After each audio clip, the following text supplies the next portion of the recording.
अटक करून घेण्यासाठी बच्चू कडू पोलिसांकडे निघाले। आंदोलकांनी रस्ता केला मोकळा।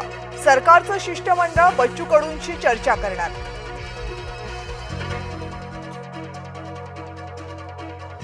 बच्चू कडूंच्या समर्थकांची जाळपोळ सुरू। समृद्धी महामार्गावर शेतकऱ्यांनी टायर जाळले।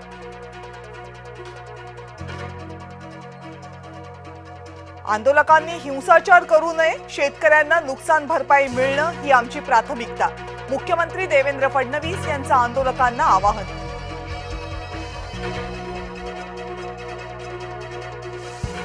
मुख्यमंत्र्यांच्या आवाहनाला कडूंनी धुडकावलं। बच्चू कडू समर्थकांसह रेल्वे रुळांवर उतरले।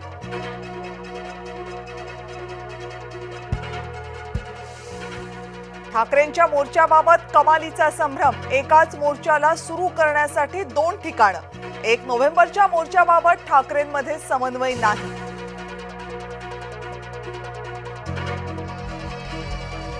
पंतप्रधान नरेंद्र मोदी यांच्या हस्ते 10 लाख कोटींचे करार। भारत 2047 पर्यंत मॅरिटाईम महासत्ता बनणार, पंतप्रधानांचा विश्वास।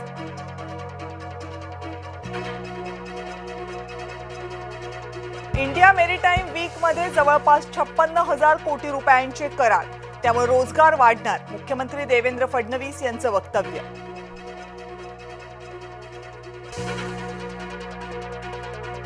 मतांसाठी नाचा असं म्हटलं तर नरेंद्र मोदी नाचतीलही।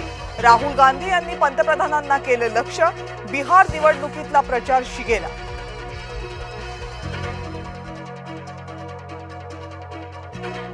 लालूंना त्यांच्या मुलाला सीएम बनवायचंय तर सोनिया गांधींना त्यांच्या मुलाला पीएम बनवायचंय, पण दोनही जागा रिक्त नाहीत। बिहार मधल्या प्रचार रॅलीत अमित शहांचं टीकास्त्र।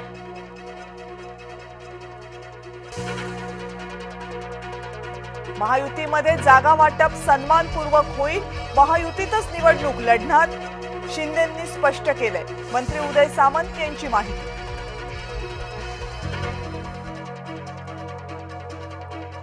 युतीबाबत वरिष्ठ नेते निर्णय घेतील, त्याबाबत चर्चा नको, वादही नको। आपापसात राजकारण दिसलं तर त्या लोकांना मी निवडणुकीमधून बाद करेन। रत्नागिरीमध्ये जनता दरबारानंतर नारायण राणेंचा कार्यकर्त्यांना इशारा।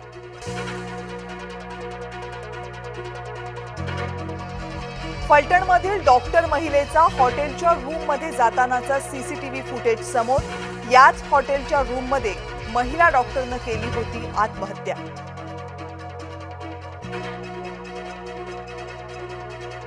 फलटणमधल्या आत्महत्येप्रकरणी महिलेचा सीडीआर बाहेर आला कसा? राष्ट्रीय आयोगानं चाकणकरांकडून मागावं स्पष्टीकरण। सुषमा अंधारेंचा पत्रकार परिषदेतून थेट रुपाली चाकणकरांवर हल्लाबोल।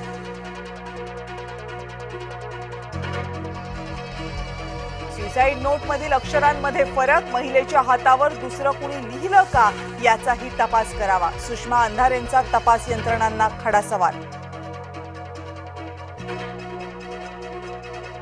फलटण सीडीआर प्रकरणावरून सुषमा अंधारे आक्रमक। फलटणमध्ये 33 नाईक निंबाळकर आहेत ते कोण, असा सवाल।